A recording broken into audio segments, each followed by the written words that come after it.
Hello. Hey. Happy Friday. Happy Friday morning. You know, I feel like every time we do these, it's like, how do you start? Because the thing is, we say hello, but then there's, you know, we're just talking to the camera, right? I know. I felt like there was this pause, and I really wanted somebody to talk back to me. Yeah. Yeah. Well, we can just add that to like Lisa's list of awkward moments. It's long. It's a long list. It's a growing list. It's a growing list.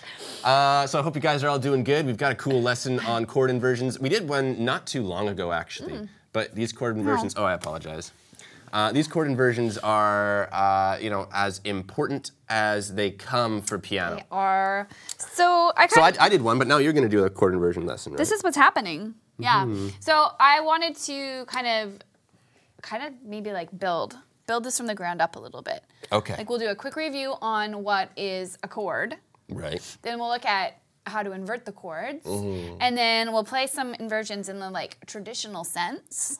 Traditional inversions. Traditional inversions. And then we're going to look at like shortcuts and how to make your inversion practice more fun and why it's so important that we really understand inversions. Yeah. Yeah, so those are the bits. Happy Friday the 13th. It is Friday the 13th, so I think what we'll do maybe, because it's Friday the 13th, maybe Jordan should learn that song.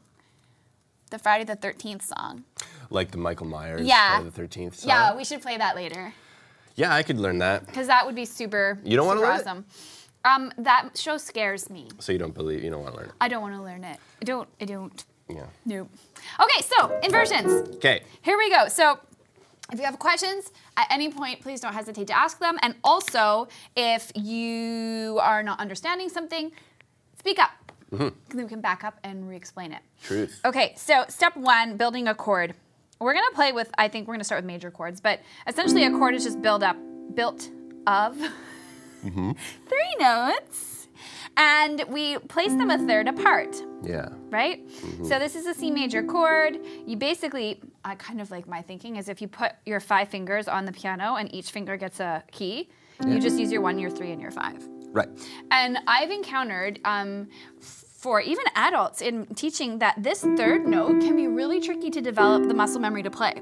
So what I often see in beginners is this. Sounds nice. It sounds interesting. Yeah. So it's difficult for a lot of people to get the 2 and the 4 lifted enough so that you can push down just these 3 notes. Well, it's a very like specific piano shape, right? There's not a lot of times in like regular life. Day-to-day life where you do this. Yeah.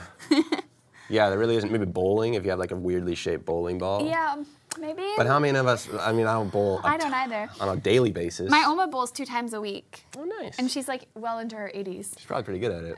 Yeah, one time she took me and she basically shamed me publicly for being so bad at it. 10 pin, 5 pin? I don't know, they were... The big balls. Yeah. Anyways, back to inversions. How do we get on some of these tangents? I don't know. So if you're struggling to develop the muscle memory to make these chords, my little trick is to skip the 3rd. Okay. And just play the 5th. And you can get away with this at the beginning, and then you can slowly start to add the pressure of that 3rd finger. Yeah. That's my little suggestion. Okay. So that's how you make the chord in the root position. Mark, that's funny. I like your little inversion play on words there. That made me super happy. Hello, Robin. Yeah. Just checking the questions, making sure we don't miss anything. Okay, so basically we've got our 3 notes of the chord, and if you're playing it properly, you will use your 1, your 3, and your 5. And the cool thing about this is that we're just using these same 3 notes over and over again.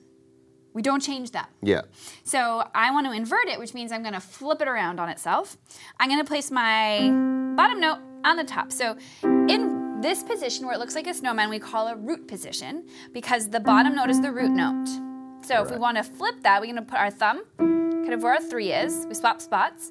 Now we're going to place our 2 finger on the next note, which in this case is G, and our 5 is going to hit the root note on the top. Now the root note is on the top, so the number 1 spot, which is why we call this first inversion. Okay. Ta-da! Yeah. Okay, and this fingering is really important. We always want to use our 1 and our 2 and our 5 when we're in this shape. So notice we've got a 3rd on the bottom and a 4th on the top. Now we're going to invert it again by placing the bottom note on the top. So my thumb's on the G, my 3 takes over the C, and my 5 is now on the E. Right. So the root note is now in the number 2 spot, 1, 2. So we call this second inversion. Nice. Now if we do the same trick again by replacing the bottom note to the top, we have root position again. Back to root. Cool. Yeah. Okay. So So every triad, major or minor, has 3 forms. It's got root position, first inversion, second inversion, and once you take that same process, one more step, you're back in root position again, right? Yeah. That's correct. It's like magic. It is I always get really excited when I arrive back at root position. Yeah, it's a nice, you kind of go on a little journey, and then you go, oh, this is nice. I'm back home. That's so nice. Okay, so... now what? The next step. What's the next step for you? Well, just quickly reviewing the left hand fingering. Yeah. Because it's kind of the opposite. So 5-3-1, 5-3-1, 5-2-1, and then 5-3-1. Okay. Now, I don't know about you, but when I was growing up and taking piano lessons, this was a non-negotiable part of my daily practice. Chord inversions? Chords and their inversions. So I was expected to, the first one I learned was C. I was expected to sit there and do this. Yeah. And then my left hand. Yeah. And this was part of my daily practice. And I never understood why, and I hated them. Yeah.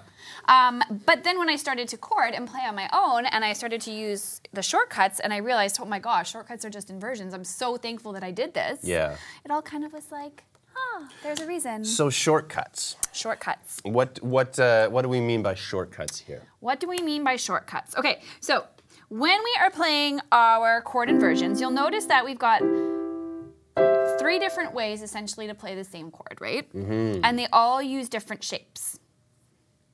So when we're moving from chord to chord in a song, say we're going to go from C to G, we'll play the good old, oh, you know what would be fun to do? Do you know the song? That's a joke. Because everybody knows that song. Because it's all the songs. Oh. Yeah. Okay. Anyways. I was thinking of Count on Me by Bruno Mars here. Count on me like 1, 2, 3. You don't know the song? You're not a Bruno Mars fan? I think he's a fine gentleman. I'm not familiar with the song. Okay. Well, so say I'm going to play a song and Sparkle's coming. Oh, I just got distracted. Mark? I love sparkles. That's true. Yeah. Tell me about what sparkles are coming. Are we going to sparkle the chords? Did I miss something? I think it's inevitable that the these chords chords are going to get sparkled right up. There's no doubt in my mind about the sparkles. So, chord shortcuts. Yes, that's where I was headed with this. So, I'm on my root position chord, and I do not want to keep playing root position. I don't want to do that. Yeah. So what I can do is I can find the most efficient way to travel between the chords. So what this means is, this is a C chord root position, and I'm going to be honest, I'm in the habit of starting most of my kind of chorded songs in root position. Do you do that, or do you? You're less attached to that than I am, I think. Yeah, I always usually start with my roots in the bass to solidify that. But I actually like starting a lot of things in second inversion. That's totally allowed. Yeah. Yeah, there are no.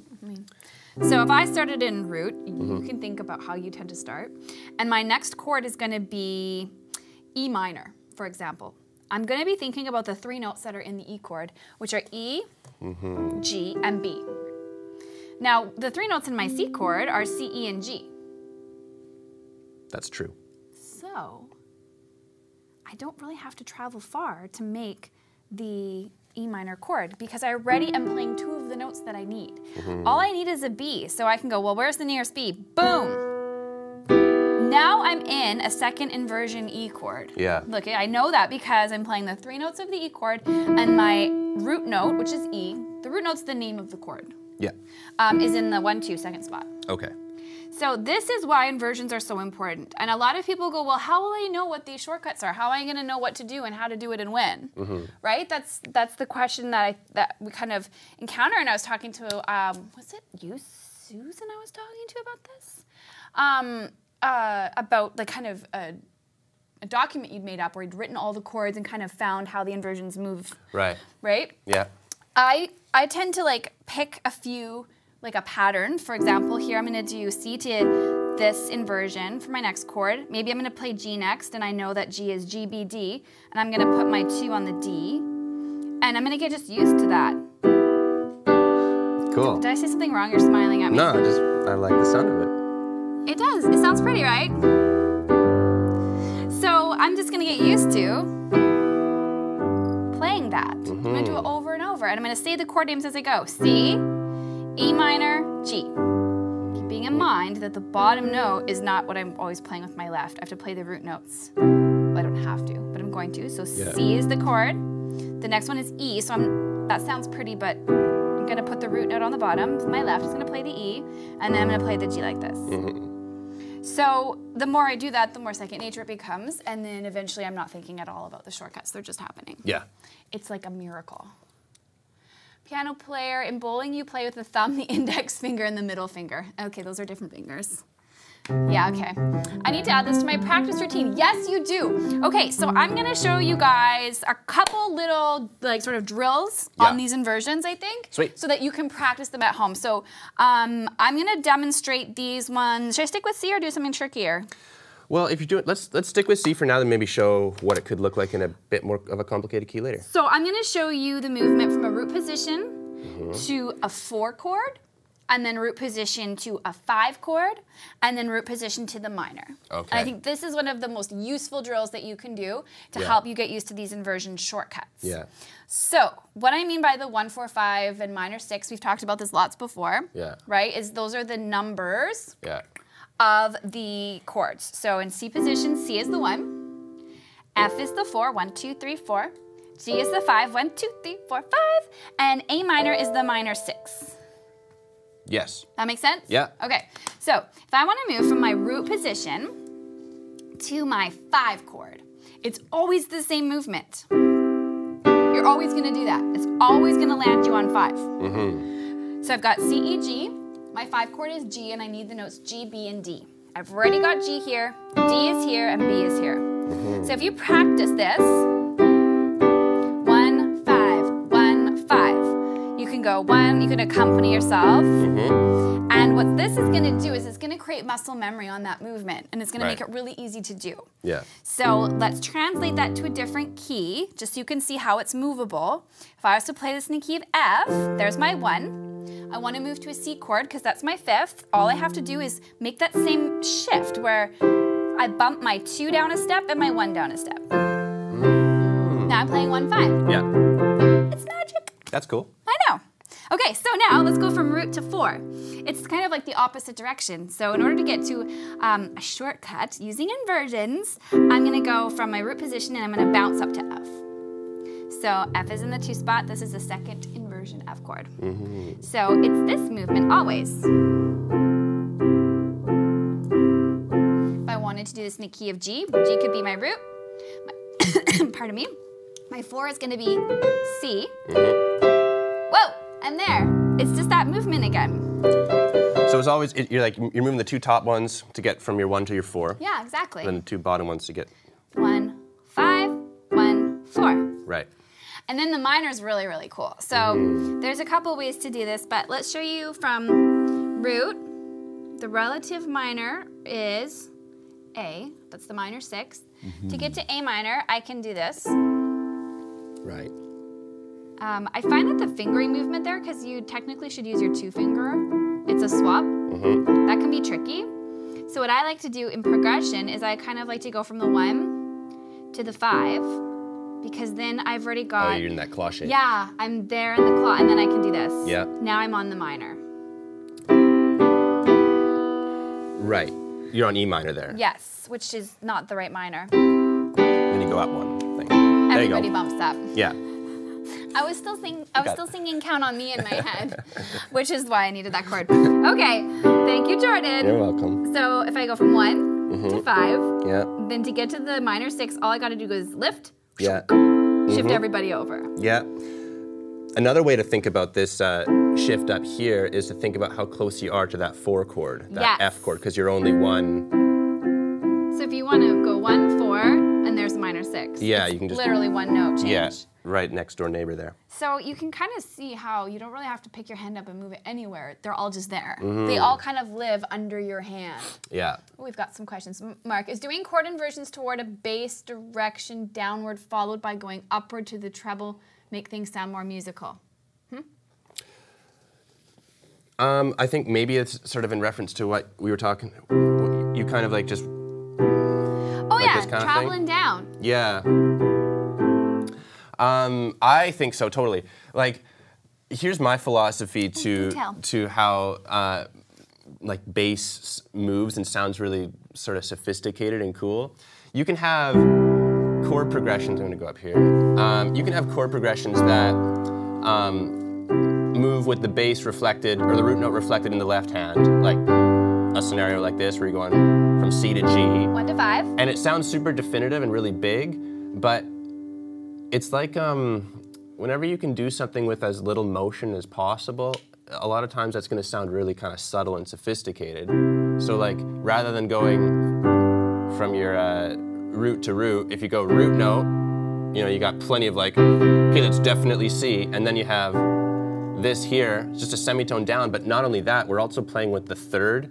Which is the third note of this chord. So those are all okay to play in the bass. Yeah, and the third note is also, in your basic triads, the third is the one that dictates whether or not it's a major chord or a minor chord. Truth. So it's like a super important tone in the shape of the triad itself. So that, because it's the lowest note on the piano, that's sort of the one that like grounds your ear. So it's like this. Pretty. So yeah, I totally think it's a musical way to kind of travel around. It definitely is. Jazz Mom, okay, yes, that was you and your chart. I really would love to see a picture of your chart. I've actually done, like, I use my whiteboard when I'm teaching songs in a certain key. I'll pull the whiteboard out and then we'll write the names of each note in each triad. Yeah. And then we'll kind of like draw lines and circle and color code the ones that have crossover.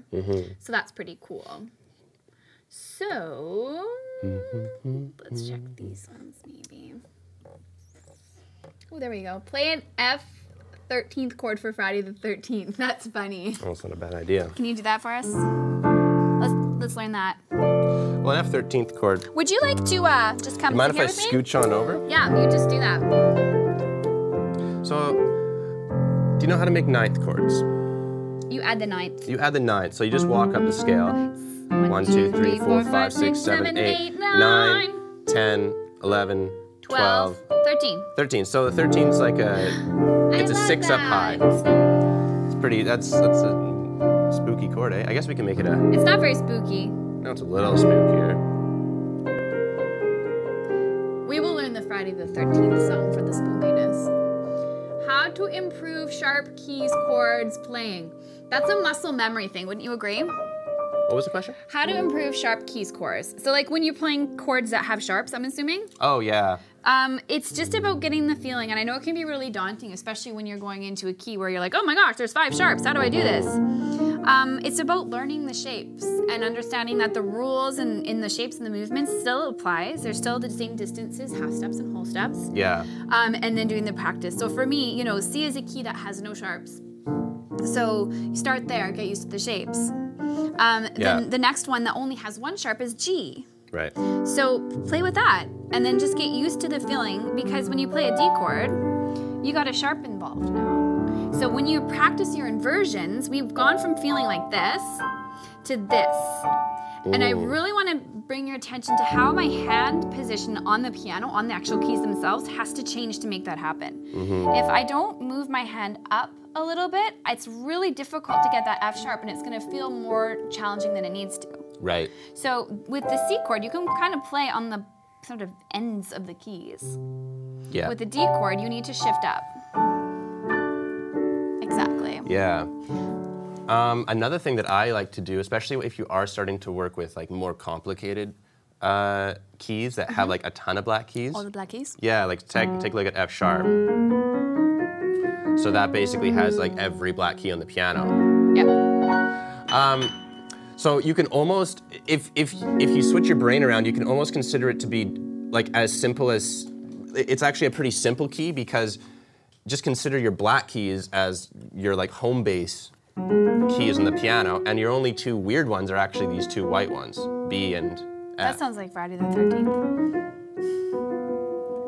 Stop! Stop! Stop! Yeah.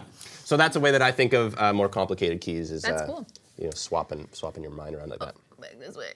Up, up. No, that's the wrong way. Love from India. India. I want to go to India. really do. Wow, can you please explain Count on Me, explain how inversions have been used in the song? Sure can. Okay. Sure can. Okay. I love this song. Okay, I'm just gonna show the chorus for the sake of time. But if I start on C, the next chord is E minor. So what that means is I'm in my root position C. To get to E minor, I've got E, G already, and I just need the B. So I'm popping my thumb down a step. The next chord is A minor. So I have some choices to make. I'm gonna probably want to play my A minor inverted. Okay.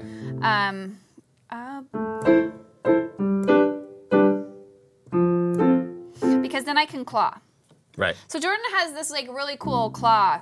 You always talk about the claw.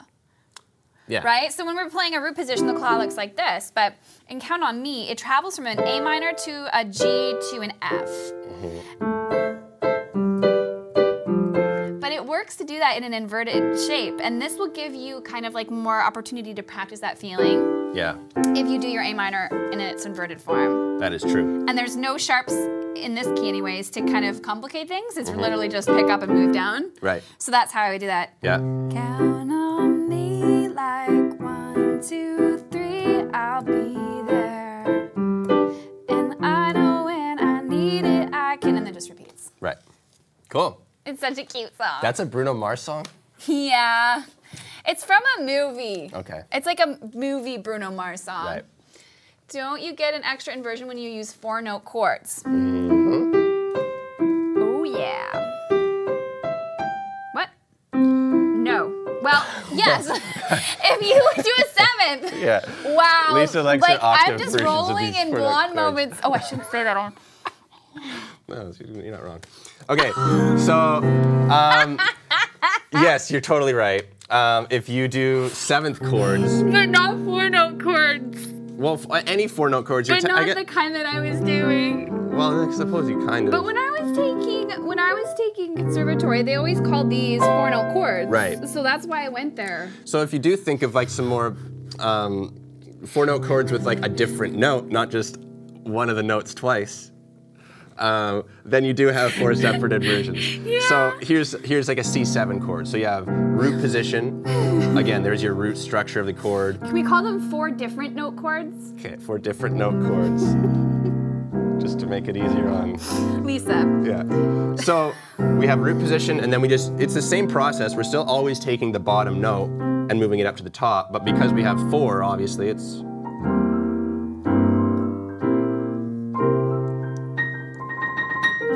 Yeah, so we have 4 separate versions of that chord. And that's gonna exercise a completely different set of muscle memory. So that's like a whole other can of worms and so important to practice. Yeah. I'll just continue to call them 4 different note chords and they'll be all, thank you. Jazz Mom, you saved me. That is right, 4-note voicings. 4-note voicings. It's Friday here, guys. It's Friday the 13th. It's Friday the 13th. Okay, thank you for your grace, you all. Okay, I didn't think about descending bass line. Yeah, the descending bass line's probably one of my like favorite. Yeah. Yeah.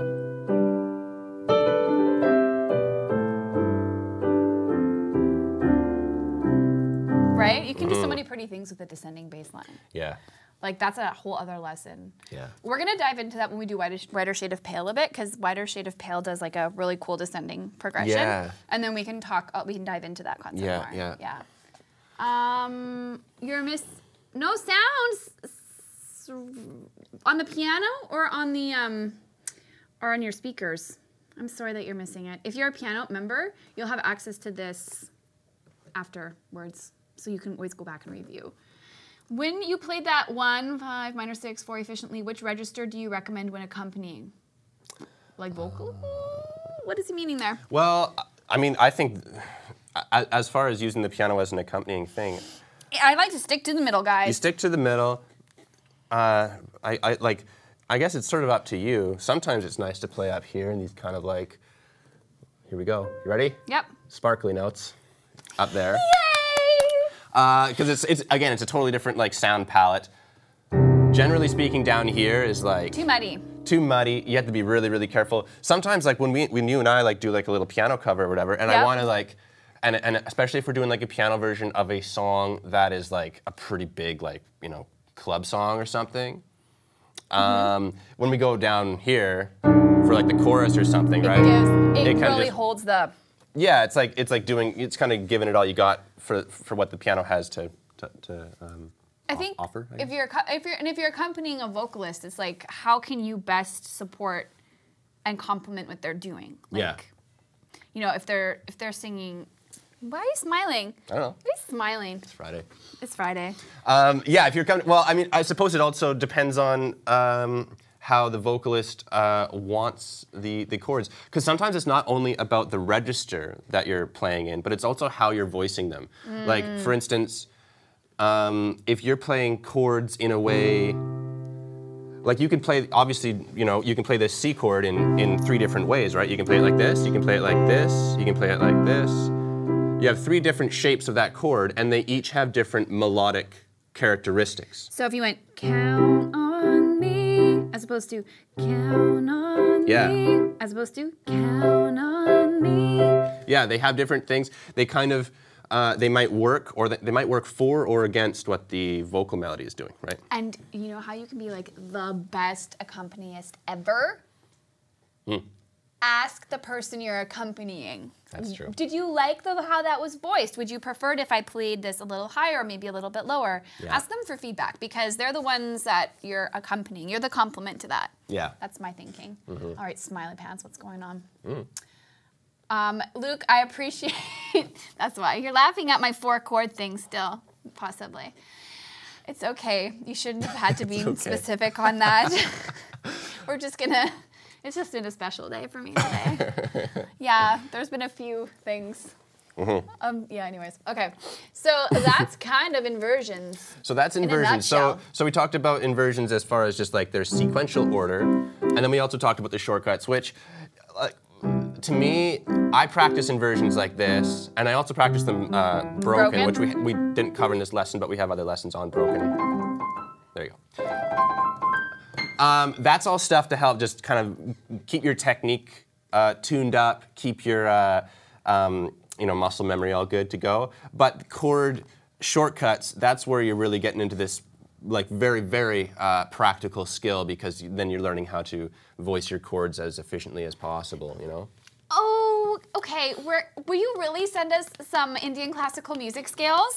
Because seriously, that would be amazing. Yeah, I would love that. Oh my gosh. Okay, so you can email those to us, please. Yeah, I was actually just the other day, I was listening to Ravi Shankar. Ooh. Yeah.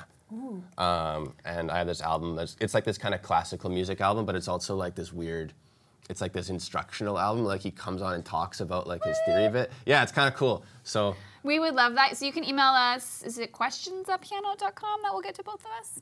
Yeah, that'll get to both, questions@pianote.com. Questions@pianote.com. We will come to India. Yeah. We must. Okay, drop the 3rd in the lower register.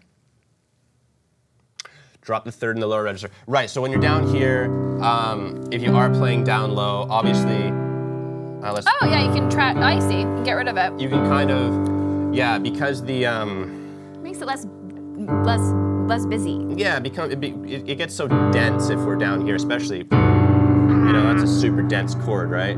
But that's a good idea, Rick. That'll give you kind of everything you need. The piano sounds so warm down low. It does? I think so. Don't you feel like it's kind of like a? I don't know. Okay, well listen to that, and then listen to this. What sounds warmer to you? That sounds like sparkles, and that sounds like mud. Right, and what's the typically warmer of the two? I don't know. Hot sparkles? Okay, the mud wins. Oh my goodness. All right, guys. Okay. This has been so fun. Yeah, so we have another lesson coming up at 2 p.m. for members only, and that is on multi-note improvisations. Whoa. So I'm gonna build it a little bit from these chord inversion style of thinking. This will be like our jumping off point. Yeah, because it's like, how do we take these chord inversions and then all of a sudden just kind of use them as the springboard for kind of jamming around and improvising. Will you teach me how? Sure. I can do that. I'm really excited to learn this. I've learned some like really cool improv skills from you. We had a good jam just before this. We had oh my gosh, you guys, I'm so sorry you missed it. We had the best jam ever. Maybe we'll record it and share it with them. Yeah, we will. Okay. All right, thanks for joining us. Okay. Let me check real quick here, make sure we're all good. Okay, we're all good. Questions answered. If we missed something, you can email us. And we will see you later today. All right. Okay. Take care. Bye.